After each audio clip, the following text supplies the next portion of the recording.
This is a sword that glows. Its light is red, crystal clear and translucent. Thus, it's named the Red Sword. This sword is sharp enough to split gold. It cuts through iron as easily as mud. With one swing of the red sword, the head popped off. Max, wielding this sword, defeated 5 powerful high-level ninjas. The movie takes place in the early years of the Republic of China. Max was born into a martial arts family. His father had him apprentice under Kim, a martial arts master. His mother gave him the family heirloom, the Red Sword. She urged him to train diligently with Kim.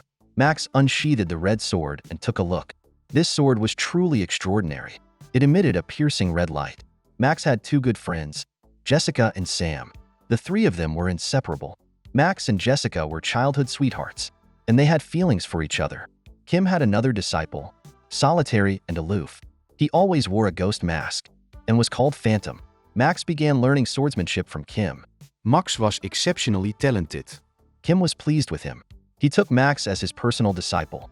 When Kim and Phantom returned from Japan, he would pass on the ultimate Chinese swordsmanship to him. Max happily returned home, only to find his family massacred. Before dying, his mother told him it was because his father had written in the newspaper about foreigners selling opium to the Chinese, which led to their deaths. Enraged, Max stormed into the foreigners' restaurant. With a swing of the red sword, heads fell. Max returned and found Jessica to bid her farewell. Before leaving, Max confessed his love for her, and they shared a night of passion. Max, having committed a heinous crime, became a wanted man.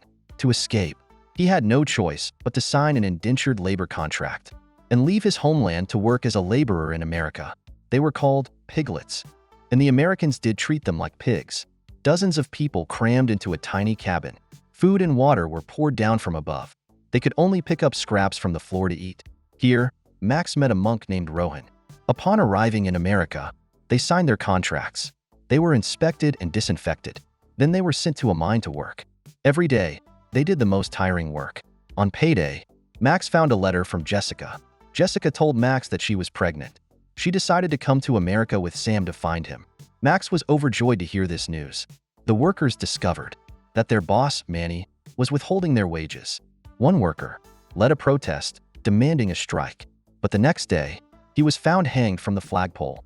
Max rushed to cut him down. This angered Manny, who brought in a foreigner as an overseer. He falsely accused Max of killing the worker. Max was buried living, left without food or water. Rohan couldn't bear to watch. He decided to save Max. That night, he went out masked to dig Max out. Just then, Phantom appeared. He took Max away. Meanwhile, Jessica, pregnant, arrived in America with Sam. They arrived in America by ship. They went to a Chinese restaurant, the China House. There, they learned that Max had killed someone at the mine and was on the run. Jessica was alone and without help. Her only hope was to find her husband. She went everywhere with Max's portrait, asking for information, but there was no news. One rainy day, Jessica was going out again to search for Max. Sam told her that she was pregnant and advised her not to run around, but Jessica wouldn't miss any opportunity. She got into a cab and gave the address, but the driver stopped. He turned and took off his hat. It was Max, the man Jessica had been desperately searching for. They embraced tightly. Max told Jessica that ever since Phantom rescued him, he hadn't wanted to leave with Phantom. He took a job as a cab driver, hoping to wait for Jessica at the pier. Fortunately, his persistence paid off. They were finally reunited. From then on, they lived a happy and peaceful life. They even went to a photo studio to take pictures. But their happiness was short-lived. Their master was challenged by his fellow disciple, Victor. Phantom found Max, wanting to ask for his help. Victor's 5 disciples had also arrived. They were 5 ninjas, each with exceptional ninja skills. The eldest ninja, Taibwa, inquired about Max's whereabouts through Manny. He wanted to lure Kim out through Max. Max and Phantom eavesdropped, preparing to make their move. The next day, however, all 5 ninjas had disappeared. Max and Phantom quickly gave chase. Suddenly, the ground tiles surged, rolling towards them like a carpet. They quickly retreated. Then, water droplets rose from the ground and shot towards them. The water droplets then transformed into fire. Again, they dodged. The 5 ninjas, with incredible speed, appeared beside them. They used teleportation, disorienting Max. Max closed his eyes and instantly drew the red sword, striking at them. But the ninjas escaped using water techniques. Phantom managed to injure one ninja. The ninja fled using fire techniques. Max then fought another ninja. The ninja attacked Max with a flurry of steel wires. Max stabbed him with the red sword. To his surprise, the ninja was a beautiful woman. Max quickly stopped and took her back with him. He called a doctor to save her. The female ninja's name was Chloe. Chloe fell in love with Max. Chloe told Taibwa that she wanted to return to Japan. Taibwa was also deeply in love with Chloe. He followed Chloe and discovered her meeting with Max secretly. He was furious to see Chloe's actions. After Chloe returned, Max went to see her. As soon as he entered, he started kissing her. Chloe asked, "What about your wife?" Max replied, "She's asleep. I'm lonely. So I came to you." Hearing this, Chloe slapped him. She realized that this Max was actually Taibwa in disguise. Taibwa demanded to know why she would choose his enemy. Chloe replied, "You're not like him," and left. Max took Manny back to the China house and interrogated him about the mine. At that moment, Jessica went into labor. Sam rushed to get a midwife. Max waited anxiously outside. Finally, the babies were born, twins. But then, a fire broke out in the room. Max told Sam to take his son and run, but Manny snatched his daughter away. Max, carrying his wife, escaped. It was Taibwa who had set the fire to get revenge on Max. After escaping, Jessica died from blood loss after childbirth. She was gone. Max was devastated. Just then, a beggar approached him. The beggar's name was Mortis. He was a fortune teller.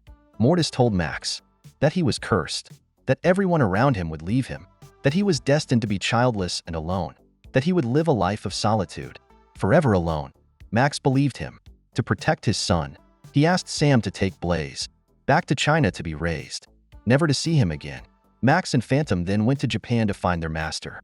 Master Kim was about to duel with his fellow disciple, Victor. Victor couldn't accept that their master had passed on the leadership to a Chinese man. This was the reason for their duel. It began to rain. Both drew their swords simultaneously. Their sword energy transformed the rain into weapons. The duel was fierce and spectacular. Kim launched raindrops, leaving a cut on Victor's face. Victor knew he had lost. Kim mocked his swordsmanship, saying it was nothing special.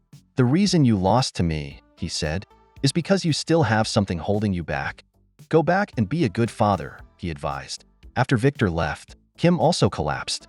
He had actually lost the duel. He had sustained severe internal injuries. Before dying, he transferred the ultimate Chinese swordsmanship to Max. Max blamed himself for his master's death.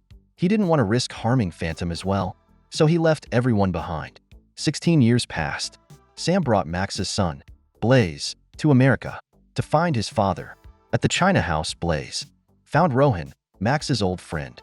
He learned about his father's past as an indentured laborer.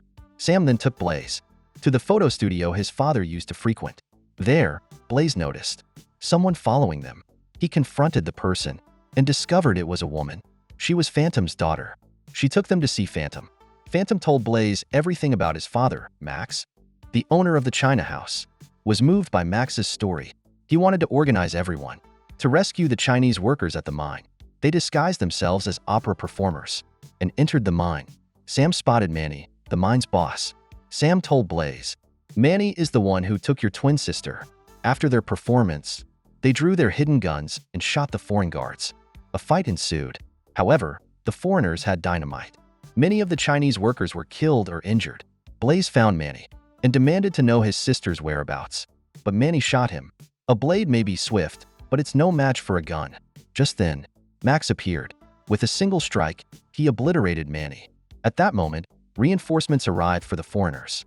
Max charged up his energy and unleashed a powerful attack, wiping them all out. Father and son were finally reunited. But Max couldn't bring himself to look at his son, afraid of bringing him harm. Blaze urged him not to be superstitious. Max gave Blaze the photograph of him and his wife as a memento, and then departed. The next day, Victor showed up at the China house. He challenged Max to a duel. Victor's swordsmanship had become even more formidable. He was unstoppable, with Max in hiding. The owner and Blaze were both severely injured. Max had no choice but to intervene. He told Victor to choose a location for their final showdown. Max shattered a stone statue, revealing the red sword once more. Their duel commenced atop the Statue of Liberty. Victor revealed to Max that to attain greater strength, he had abandoned all attachments and blinded himself He had even killed his own wife and child. Their swordsmanship was blindingly fast, so fast that their movements were a blur. In a duel between masters, there was no room for error. The slightest hesitation meant defeat. Victor struck Max, sending him falling. He then used a stone statue to attack him. Victor charged towards Max, red sword in hand, but the sword was broken in two. Victor's confidence surged. He broke his own sword as well, and used his internal energy to form a blade of pure force, slashing at Max. Max used the red sword to execute the ultimate Chinese sword technique. The red sword pierced Victor's forehead, killing him instantly. Max still couldn't bring himself to face his son. He could only watch his blaze return to China.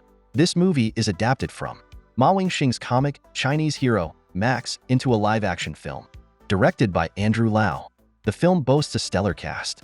The performances are superb, perfectly capturing the essence of the comics.